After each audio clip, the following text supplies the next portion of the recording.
क्या नाम है आपका? ऋषिकेश शुक्ला। नेपाल में जो कुछ हो रहा है उसको लेकर के तेजस्वी यादव का एक बड़ा बयान सामने आया है। तेजस्वी यादव ने कहा है कि नेपाल भी बिहार से ज्यादा दूर नहीं है और चुनाव आयोग को हम बता रहे हैं, जता नहीं रहे, डरा नहीं रहे। इस पर आप क्या कहना चाहिए? देखो सर, ये अगर तेजस्वी यादव ये सोच रहे हैं कि बिहार की जनता और भारत की जनता इतनी मूर्ख है कि ये दो कौड़ी के जो अनपढ़ गवार नेता है जो 9वीं पास नहीं कर पाए उनके कहने पर सड़क पे आ जाएगी, तो ये इनका सपना है। क्योंकि ये प्रयास ये बहुत टाइम से करते चले आ रहे हैं। आपने सीए का प्रोटेस्ट देखा होगा, बिरयानी खाने सारी मुस्लिम कम्युनिटी बैठी थी। आपने एनआरसी का भी प्रोटेस्ट देखा होगा। आपने किसान आंदोलन के नाम पर जो खालिस्तान का प्रोटेस्ट चलाया गया था वो भी आपने देखा होगा। इन्होंने बहुत प्रयास कर लिए हमारे भारत को तोड़ने के लिए, हमारे भारत को श्रीलंका, बांग्लादेश और नेपाल बनाने के, लेकिन भारत में ऐसा कुछ हुआ नहीं हुआ। क्यों?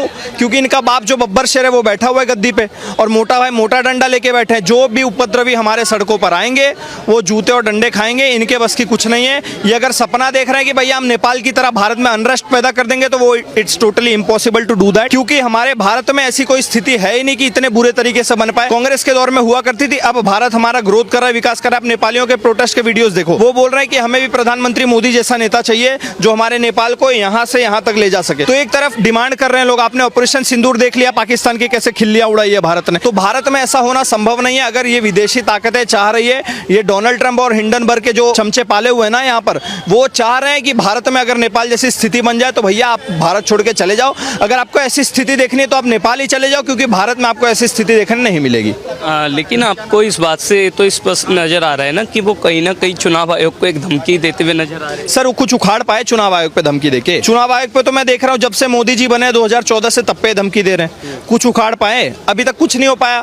सर फर्क इतना ही है, नेपाल में नेपाल की जनता वहाँ के करप्ट पॉलिटिशियन से दुखद थी, इसीलिए उनको लात मार के हटा दिया। हमारे भारत में भी तो ये किया था। इंदिरा गांधी से इमरजेंसी से ग्रसित थे, लात मार के हटा दिया। कांग्रेस पार्टी से त्रस्त हो गई थी भारत की जनता, तो हमने रिवॉल्यूशन लाया, इनको लात मार के हटा दिया। आज के टाइम पे आप देखोगे तो यहाँ पे डीप स्टेट वाला कुछ इशू ही नहीं है सर। भारत की जनता मोदी से डायरेक्टली कनेक्ट करती है, इसीलिए उनको वोट करती है। इन्होंने राफेल का मुद्दा उठाया था, जाके सुप्रीम कोर्ट में माफी मांग ली। चौकीदार चोर है का मुद्दा उठाया था, जाके सुप्रीम कोर्ट में माफी मांग ली। उसके बाद वोट चोरी वाला मुद्दा लेके आए, इसमें भी आप देखोगे जाके सुप्रीम कोर्ट में माफी मांगेंगे।